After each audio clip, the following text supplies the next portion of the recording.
प्यारे बच्चों, सुधी हिंदी क्लासेस में आपका बहुत बहुत स्वागत है। आज सुलिपियम टंकण पंचम प्रश्न पत्र के इम्पोर्टेंट क्वेश्चंस आज हम देखेंगे।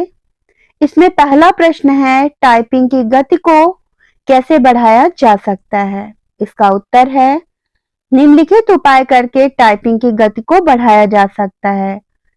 पहला बिंदु है, टाइपिंग की गति को बढ़ाने के लिए नियमित अभ्यास की आवश्यकता होती है। दूसरा बिंदु है, टाइपिंग करते समय हमेशा सही टाइप करने की कोशिश करना चाहिए।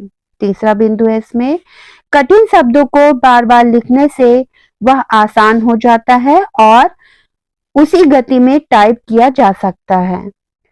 चौथा बिंदु है, टाइप करते समय बार बार कीबोर्ड की ओर नहीं देखना चाहिए। पांचवा बिंदु, टाइप करते समय टाइप करने वाले की दृष्टि हमेशा उसके मैटर पर होना चाहिए।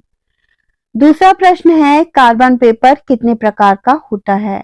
उत्तर है, कार्बन पेपर 2 प्रकार के होते हैं। पहला बिंदु है, स्याही की दृष्टि से। स्याही की दृष्टि से कार्बन पेपर 4 प्रकार के होते। पहला है, एक ओर वाला कार्बन पेपर। इस प्रकार के कार्बन पेपर में स्याही एक ओर लगी होती है। दूसरा है, दोनों ओर वाला कार्बन पेपर। इस प्रकार के कार्बन पेपर में स्याही दोनों ओर लगी होती है। तीसरा बिंदु है, कॉपिंग कार्बन पेपर। इस प्रकार के कार्बन पेपर में कच्ची स्याही लगी होती है। चौथा है, हेक्टोग्राफ कार्बन पेपर। इस प्रकार के कार्बन पेपर में एक विशेष प्रकार की स्याही लगी होती है, जिससे एक साथ बहुत सी प्रतियां निकाली जा सकती हैं। दूसरा है, भार की दृष्टि से। भार की दृष्टि से कार्बन 3 प्रकार के होते हैं। पहला है, पंख के समान भार वाला कार्बन पेपर। यह कार्बन पेपर बहुत हल्का होता है। इसका प्रयोग ज्यादा प्रतियां निकालने के लिए किया जाता है। मध्यम भार वाला कार्बन पेपर। इस प्रकार के कार्बन पेपर का प्रयोग कम प्रतियां निकालने के लिए किया जाता है। तीसरा है, भारी कार्बन पेपर। इस कार्बन पेपर का प्रयोग बहुत कम किया जाता है क्योंकि यह कार्बन पेपर बहुत भारी होता है। तीसरा प्रश्न है, टाइपिंग मशीन पर कार्बन द्वारा कितनी प्रतियां निकाली जा सकती हैं और इसकी कौन कौन सी विधियां हैं। उत्तर है, टाइपिंग मशीन पर कार्बन पेपर द्वारा 5 से 6 प्रतियां आसानी से निकाली जा सकती हैं। विधियां हैं इसकी, प्रथम विधि, द्वितीय विधि। प्रथम विधि है, जिन कागजों पर प्रतियां तैयार करनी होती हैं उसे मेज पर इस प्रकार रख लिया जाता है। पहले टाइपिंग पेपर रखा जाता है, उसके ऊपर कार्बन पेपर इस प्रकार रखना चाहिए कि स्याही वाला भाग ऊपर रहे। इसके बाद इसके ऊपर कागज रख, जितनी प्रतियां निकालनी हो उतने बार कार्बन और कागज रखते जाएं। इसके बाद सावधानी पूर्वक कागज और कार्बन को बराबर करके टाइप मशीन के रोलर द्वारा निर्धारित हाशिया के अनुसार अक्षर पटल के सहयोग से टाइप करें। जब टाइपिंग पूरा हो जाए तो रोलर से कार्बन तथा कागज निकालकर अलग कर लेते हैं। द्वितीय विधि है, कार्बन द्वारा जितनी प्रतियां निकालनी हैं उतने कागज मशीन पर चढ़ाकर मुठिया द्वारा बेलन को इतना घुमाया जाता है कि मशीन में चढ़े कागज बेलन से दब जाएं। फिर कागज मुक्तक बटन की सहायता से कागज को सीधा कर लेना चाहिए। फिर हर कागज के बीच में कार्बन इस प्रकार लगाना चाहिए कि स्याही वाला भाग अपनी ओर हो। फिर बेलन को घुमाकर तथा कागज मुक्तक से कागजों को दबा देना चाहिए।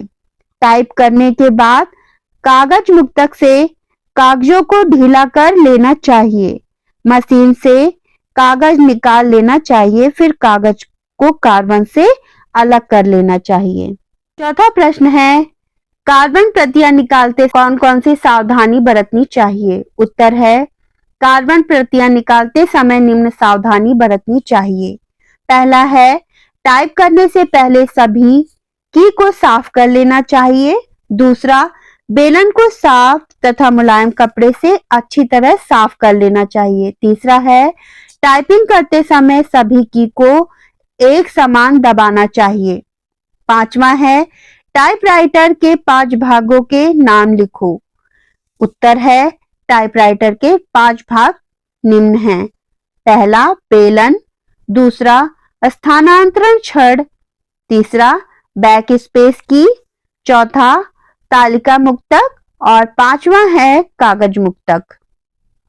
छठा प्रश्न है आदेश पत्र किसे कहते हैं। उत्तर है आदेश पत्र उन पत्रों को कहते हैं जिन्हें अधीनस्थ अधिकारियों द्वारा निम्न स्तर के अधिकारियों को आदेश देने के लिए लिखा जाता है। सातवां प्रश्न है दृश्य विधि किसे कहते हैं। उत्तर है जब टाइप करने वाला व्यक्ति टाइप मशीन पर कीबोर्ड को देखकर टाइप करता है तो उसे दृश्य विधि कहा जाता है। प्रश्न है बैक स्पेस की किसे कहते हैं। उत्तर है बैक स्पेस की को पीछे चालक की भी कहते हैं। इसे दबाने से पत्रवाहक एक अक्षर पीछे की ओर खिसक जाता है। यदि खाली स्थान है तो उस स्थान पर टाइप किया जा सकता है। कार्बन पेपर की क्या उपयोगिता है। उत्तर है जब हमें कई प्रतियों की आवश्यकता होती तब 2 कागजों के बीच एक कार्बन लगाया जाता है। इस प्रकार एक बार में 4 से 5 प्रतियां आसानी से निकाली जा सकती हैं। प्रश्न है कार्बोनियम फोल्डर क्या है। उत्तर है कार्बोनियम फोल्डर बहुप्रतिलिपीकरण का एक भाग है। वह एक रासायनिक द्रव्य है। अगला प्रश्न है प्रतिलिपीकरण क्या है। उत्तर है किसी मूल की कॉपी करने की क्रिया को प्रतिलिपीकरण कहते हैं। अगला प्रश्न है अनुलिपीकरण के क्या उद्देश्य हैं। उत्तर अनुलिपीकरण का मुख्य उद्देश्य है प्रतिलिपि या किसी आलेख आदि की हूबहू नकल या दूसरी प्रति बनाना। अगला प्रश्न है 2 तरफा कार्बन पेपर क्या है। उत्तर है 2 तरफा कार्बन पेपर में सूखी स्याही का प्रयोग किया जाता है। इसमें हल्का सा दबाव पड़ने से यह अपनी छाप छोड़ देता है। जब आप पेंसिल को पेपर पर घिसते हैं तब उस पेंसिल के दबाव से कागज पर वही आकृति बन जाती है। अगला प्रश्न है स्टाइलस पेन क्या है। उत्तर है यह एक पेन के आकार का छोटा सा उपकरण है जिसका उपयोग कंप्यूटर स्क्रीन, मोबाइल डिवाइस में कमांड इनपुट करने के लिए किया जाता है। अगला प्रश्न है डुप्लीकेटिंग से क्या तात्पर्य है। उत्तर है किसी मूल कॉपी की नकल लेने या उसकी दूसरी कॉपी करने को डुप्लीकेटिंग कहते हैं। अगला प्रश्न है प्रूफ रीडिंग का क्या उद्देश्य है। उत्तर है किसी डॉक्यूमेंट में जिसमें शब्दों का प्रयोग हुआ है उसकी बारीकी से करना ही प्रूफ रीडिंग का मुख्य उद्देश्य है। अगला प्रश्न है ग्राफ पेपर क्या है। ग्राफ पेपर एक गणितीय उपकरण है जो एक नियमित ग्रिड बनाने वाले महीन रेखाओं से मुद्रित होता है।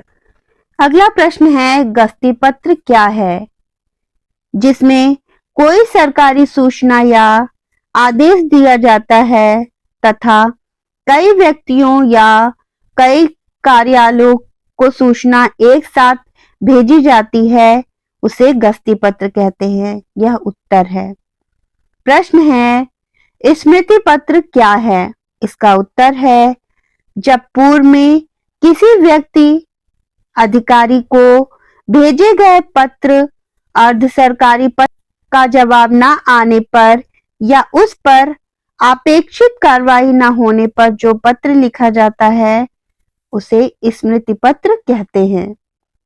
अगला प्रश्न है प्रोडक्शन टाइपिंग क्या है। जिस टाइपिंग का प्रयोग केवल छपाई आदि के कार्यों में होता है उसे प्रोडक्शन टाइपिंग कहते हैं। पांडुलिपि क्या है।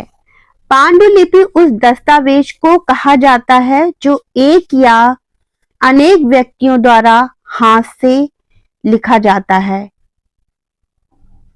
बच्चों, ये पूरे महत्वपूर्ण प्रश्न हैं, आप इन्हें तैयार कर लें।